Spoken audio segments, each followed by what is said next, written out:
Let this circle represent $1 million. This is what $10 million would look like. This is what $100 million would look like. And this is what $1 billion would look like.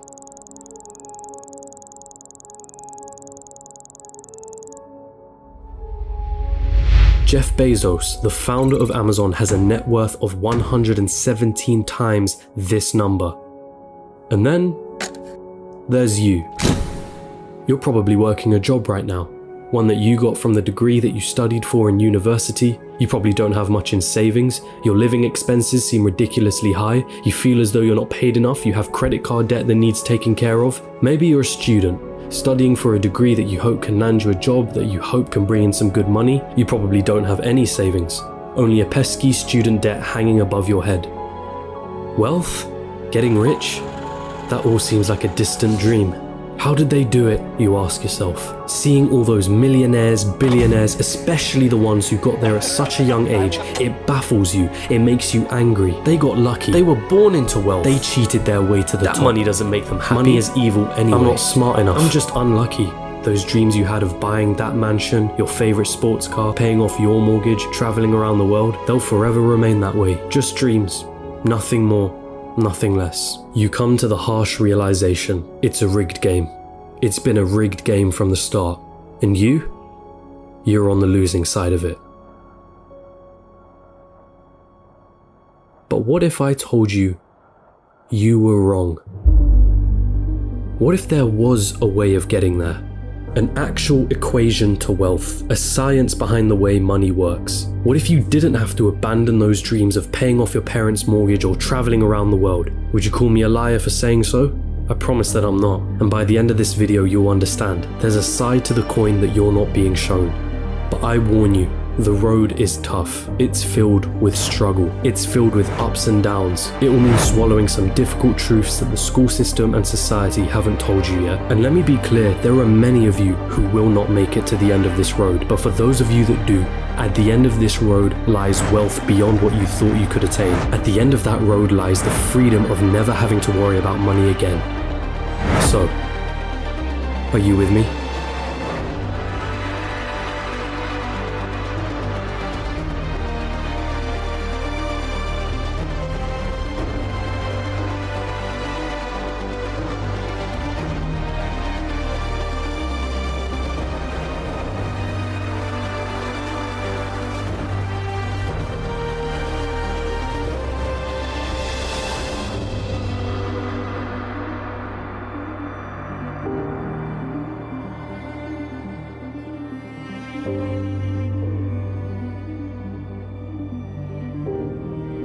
Still with me?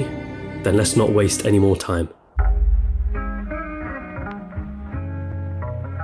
What do you really think about money? Is it something you work for? Is it earned or is it inherited? Is it the root cause of all evil?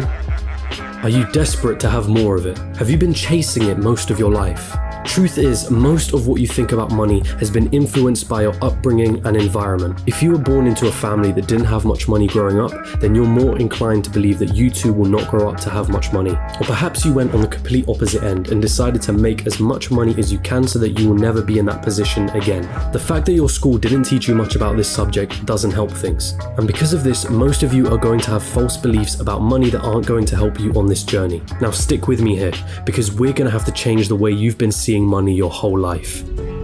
Hollywood has always had a habit of depicting the wealthy and rich as evil, backstabbing, entitled, or corrupt individuals. If you won't get me a squirrel, I'll get one myself. Question is, have you bought into that stereotype? A recent report released by WealthX showed that of the world's ultra-wealthy, those that had a net worth of 30 million or more, 68% of them were self-made. And it seems like every other study backs up this conclusion. Warren Buffett, self-made billionaire. Howard Schultz, born in poverty. Oprah Winfrey, born in poverty. Jeff Bezos, self-made billionaire. Elon Musk, self-made billionaire. Sarah Blakely, self-made billionaire. What is it that these people know that you don't? Truth is, your equation is all wrong. Here's the two-dimensional equation that you've been taught. Money equals salary earned from a job. Past a certain point, the prospect of getting a job becomes the sole purpose of your education. So what's wrong with that, you ask? I'm gonna assume that if you're watching this, you want to make money, a lot of it, and in as short amount of time as possible. If that is your goal, then this equation for generating money will never get you there. We all have one precious resource, the most important resource of all, and once it's gone, there's no way of getting it back. That resource is time. In a standard job, the amount of money you earn is dependent on the amount of time you put into that job. If you earned $20 an hour and worked 40 hours a week, it would take you nearly 24 years to reach a total of $1 million. But that is without subtracting any taxes or any expenses that you will incur over 24 years. And let's not forget that inflation would make your $1 million less valuable. The reality is that on a salary of $20 an hour, you can only really be a millionaire at an old age by living frugally. And most of that precious resource known as time has slipped through your fingers. You traded all that time for money, and it wasn't even a substantial amount either. So again, you ask yourself, how is it then that there are self-made millionaires and billionaires at such young ages? What makes them so different? And the truth is, they have a better equation than you. They have a way of understanding money that you haven't quite grasped yet.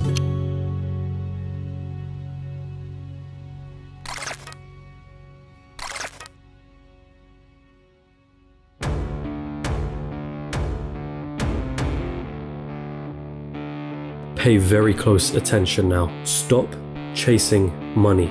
In a capitalist society, the rules of the game are as follows. You are paid in proportion to the perceived value that you have. And the people that perceive your value, they are the market, the consumers of the economy. The market is you, your friends, your family, your neighbors, your country. People complain that football players are overpaid, but for players to be paid millions, there has to be a market for the football industry in the first place. People have to see the value in football in the first place for them to want to spend money on matches and merchandise. And if the market has a high demand for football, guess what happens to the players who are at the top of their game? They are paid generously for it. It's not about how hard you work. The cleaner that's sweating and tiring himself out every day is paid far less than the accountant sitting behind a desk. Why? Because the market perceives the value of what the cleaner does to be far less than the accountant. As harsh as it may sound, the cleaner can be replaced by anybody. It isn't difficult to learn how to do his job, and therefore the market will not pay him more than the accountant, the guy who spent years studying numbers, the guy who has saved his clients thousands on their taxes. But even so, we just discussed how getting a job isn't the right equation to amassing a great amount of wealth in as short a period of time. So then how can we increase our perceived value? What is it about people like Elon Musk or Jeff Bezos that makes their perceived value so high? The first step to this equation of wealth is quite simple. If you want money, solve problems. If you take a second to digest this statement, you'll realize that just about all money runs from this basic premise. If it solves a problem, money will be thrown at it. If it's $1 million problem, then the solution will make you millions. If it's $1 billion problem, then the solution will make you billions. Think about all the problems that a site like Amazon solves. The hassle of going to a store, the hassle of having to wait weeks for a delivery, cheaper prices, and so on. Not to mention all the other companies that Amazon owns and the problems that those companies solve. Jeff Bezos helped solve $1 billion problem and was rewarded favorably for doing so. I see what you did. If you've been chasing money, then you've been doing it all wrong. It sounds almost paradoxical, but if you want money, it isn't money that you should be looking for. You should be looking for problems, and more importantly, solutions to those problems. And once you've found that solution, make a business around it. Wait, so that's it? Just solve problems and money will appear? So I'm gonna have to create the next Amazon for me to be rich, or the next Facebook or Google? You've gotta be kidding me, right? I don't even know how to code. I don't even have the money to start something of that scale. Hold on. You're once more going into old patterns of thinking. Start with a problem. Always start with a problem. Listen to the market around you. What are people saying they don't like? What are people saying they wish existed? What are people saying frustrates them? What do people think is incredibly inconvenient?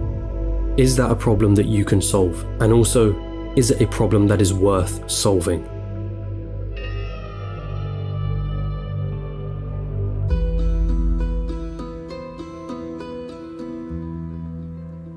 The final step of this equation to wealth is finding a scalable solution to the problem.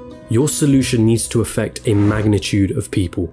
Starting a restaurant? That's not scalable. You're constrained to the local area and the footfall of that area. But a franchise? Now that's more scalable. Is your solution a piece of software? Then that means once that software has been built, you can scale it infinitely online without needing to worry about things like production or shipping costs, as it's all done virtually. Good luck finding infinite scale with a job. But be careful, does your solution require your time to generate money? Let's say you were a yoga teacher that charged $100 per hour. Congratulations, you only made yourself another job disguised as a business. There's only a certain amount of lessons that you can feasibly do in one day, and therefore your income is time bound. But if you created an online yoga class that ran 24/7 with lessons you only had to create once, now that is scalable. Scaling your solution is critical here, so do not get lost on this point. Automation also plays an important role. Systems and processes will keep your business running like a smooth machine if implemented properly. If there is something in your business that you can outsource to somebody else or hire an employee to do it for you, assuming it financially makes sense for you to do so,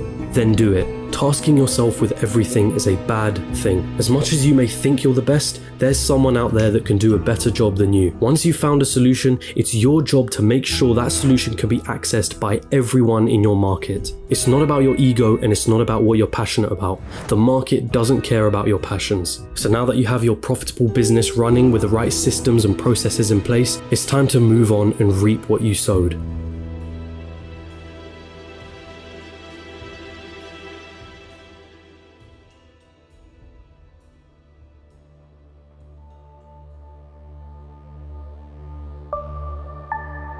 There are two likely paths you're going to face at this point. You either continue your business or cash in and sell it. This is the acquisition, the moment someone buys the solution that you spent years building a business around.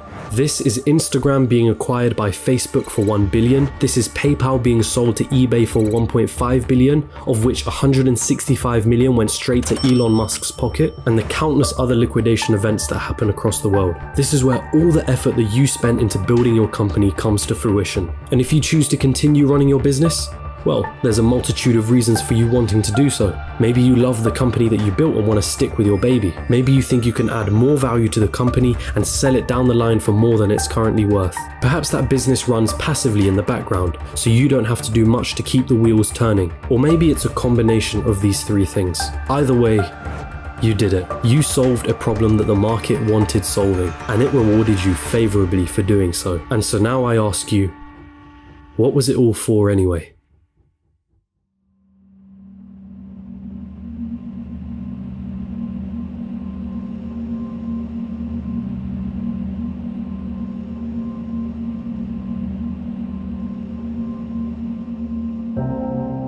For most of you, it was never about the money. Money is just a piece of paper, a number on a screen. Its value is only backed up by our belief in its value. From the very start, this was never about the money. Paying off the mortgage, buying your dream car, traveling around the world, never having to worry about your financial situation, it's the freedom that you were looking for. Your destination wasn't anything monetary related. It was a feeling, a sensation, the ability to do what you want whenever you wanted without ever having to cast a thought towards, can I afford this? Have I used up all my holidays for the year? How am I going to pay the rent? Will I be able to live off my pension? What dreams will I have to sacrifice because I can't afford to pursue them? The most important lesson from this video was never about the nature of money. It was about the one valuable resource that we all have, the one resource we will never be able to reclaim: time. Is giving up a large chunk of your time towards a job that you probably don't like worth it? Is your life settled on working, coming home, watching the telly, sleeping, waking up the next day, and repeating the same cycle till you retire? How many more hours of your life do you let slip through because of this pattern? Or perhaps you're fine with that reality. Perhaps you have no other choice but to follow that path for the time being. And if that's the case, there's nothing to worry about. The most you got from this video was a little entertainment and maybe a change in perspective. But there are those of you that understand the other side. Those of you that have the desire to never need to worry about money ever again. And so I feel the need to remind you, stop chasing money. Chase problems and find the solution to those problems. This is the equation through which all money is found. If you desire liberty through never needing to worry about money ever again, then let solving problems be the meaningful struggle in your life. Does it mean you'll be happy at the end of the road? Does it mean you'll feel fulfilled? Only you can answer that question. But if your struggle is meaningful, then perhaps it's worth pursuing.